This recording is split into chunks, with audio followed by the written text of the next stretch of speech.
Hello everyone, this is Maki. Christmas is here again, and it's a day that often becomes a popular topic for many people. What do you think of when you think of Christmas in the Gundam series?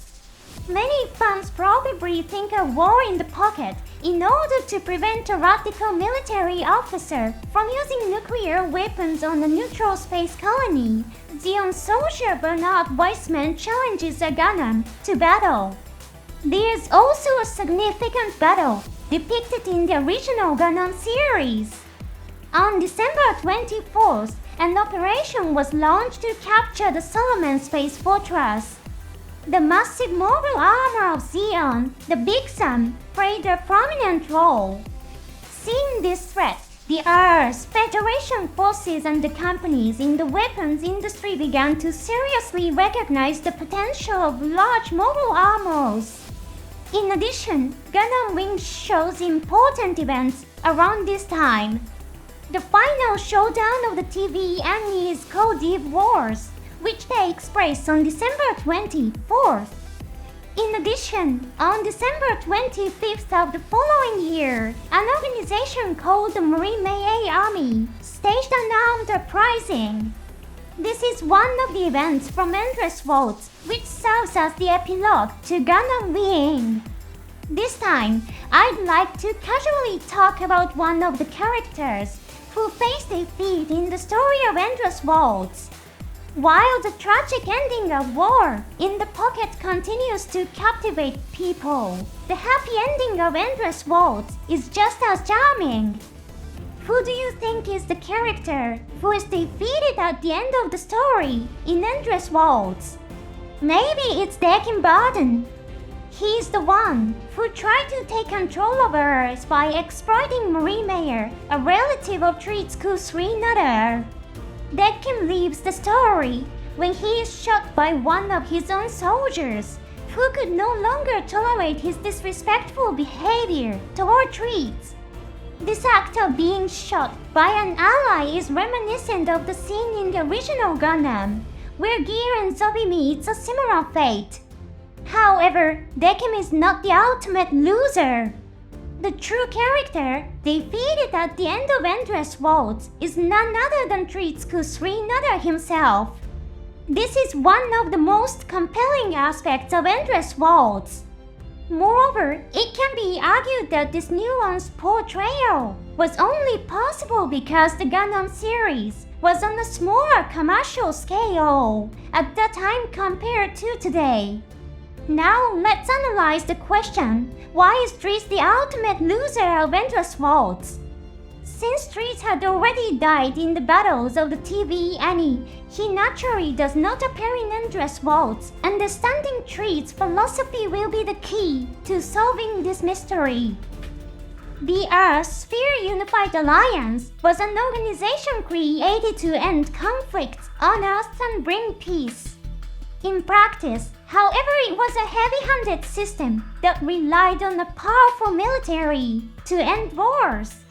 Even within the alliance, there were individuals who found this system problematic. One such individual was Field Marshal Noventa. He makes an important statement in episode 7.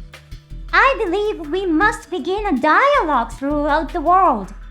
Achieving peace through dialogue, not force, was the philosophy of Noventa, the supreme commander of the military of the Earth Sphere Unified Alliance.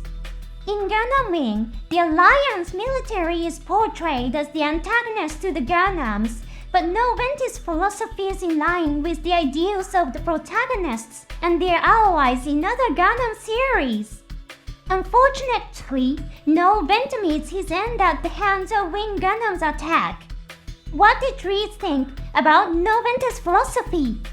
In episode 7, there is no scene where Treize directly criticizes Noventa's ideals. However, there is a moment in which Treize remarks, so history once again marches on the misguided path. Treize rejected the ideals of the United Earth Sphere Alliance. After the death of Field Marshal Noventa and the attacks of the Gundams, Ours launched Operation Daybreak and eventually took control of the Alliance. What were the ideals of ours? Ours was an internal faction of the Alliance, also known as the Specials, a group of highly skilled military personnel. A key feature of ours was its support from the vast and influential Romefeller Foundation. Maki of the Romefeller Foundation expressed his thoughts in episode 14. In the past, the Unified Sphere Alliance has demanded substantial funding and support for world peace. We cooperated fully to achieve peace. However, they promoted the idea of seeking peace through dialogue. The many conflicts on Earth are not issues that can be resolved through dialogue. What humanity needs is a system of control. This is implemented through acts of domination. Peace is maintained through this process. Delmayu sought to achieve peace not through dialogue, but through domination.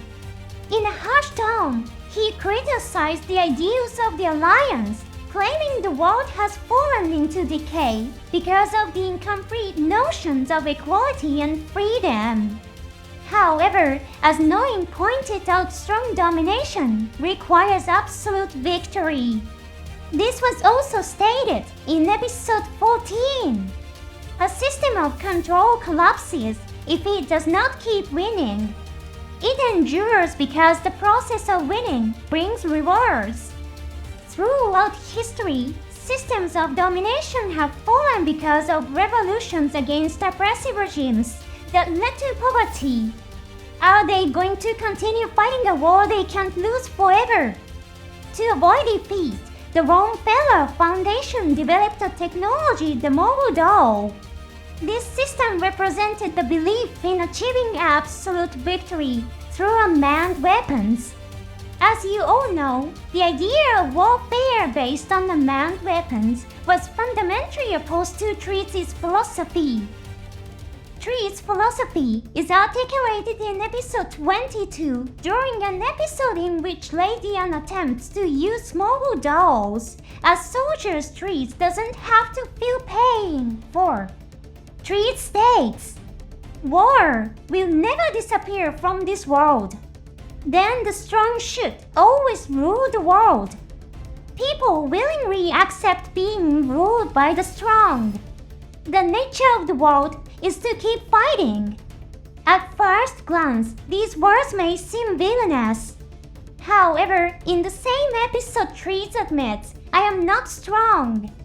He does not consider himself fit to be a ruler.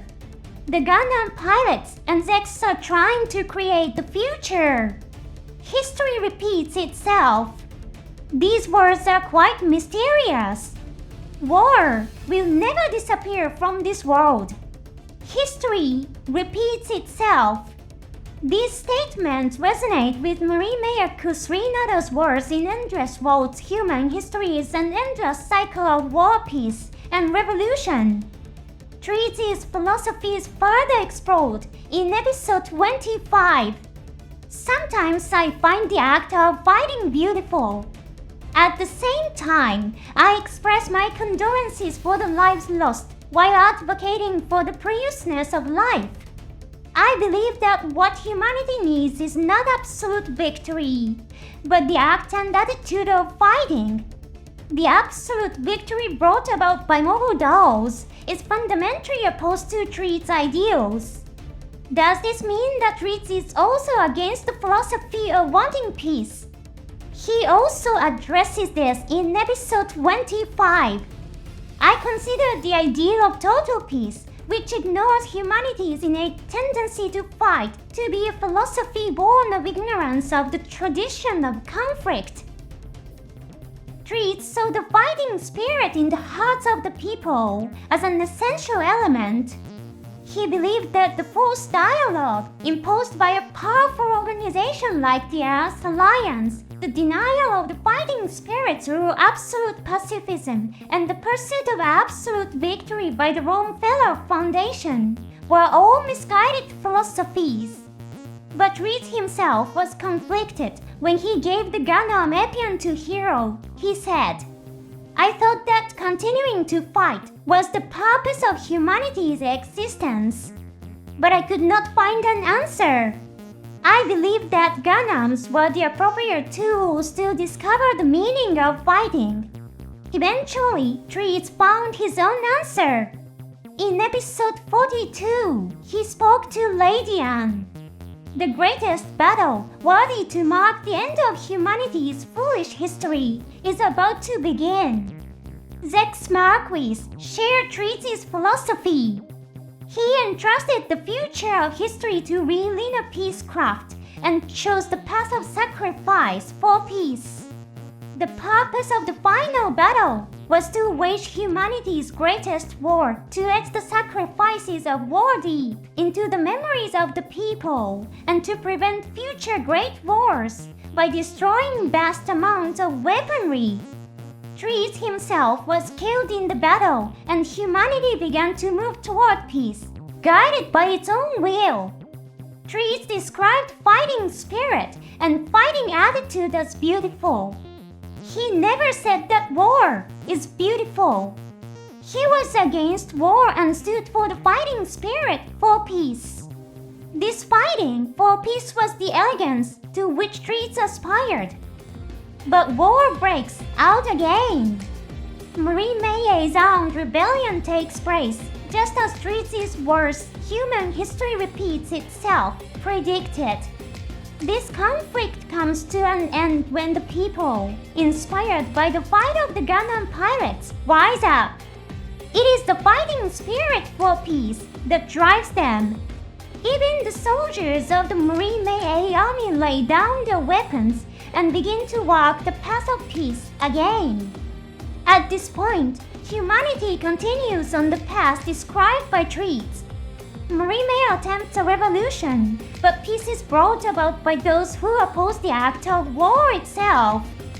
History unfolds exactly as Treize had foreseen. Treize's words accurately predict the outcome, and depending on one's interpretation, one could argue that Treize emerges as the victor.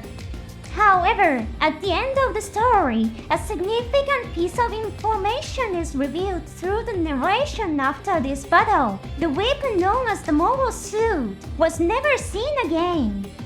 This means that humanity finally broke free of the world Treize described. This fact makes Treize's predictions wrong, and Treize finally becomes the loser. At the end of the story of Endless Worlds, Treize ends up being defeated. At the beginning of today's program, I mentioned that this kind of storytelling was only possible because the Gundam series was on a smaller commercial scale at that time. Endless Worlds does not feature a powerful mobile suit piloted by the main antagonist. The servant suits, those sturdier mass-produced models, and serve as mere obstacles that the Gundams can easily overcome. Even Wing Gundam Zero, though central to the story, does not defeat many enemies. The serpent gets caught in the final twin buster rifle attack and explodes, but that's all the enemies they've defeated. This kind of storytelling would be difficult to achieve in a larger commercial setting, where audiences often expect flashy battles with formidable enemies. But it was the smaller commercial scale that made such a nuanced approach possible. Treize Nada does not appear in Endless Worlds. Nevertheless, he experiences defeat at the very end. Why not spend Christmas Eve watching Endless Worlds? It's sure to be an elegant experience. Thank you for watching to the end. See you in the next program.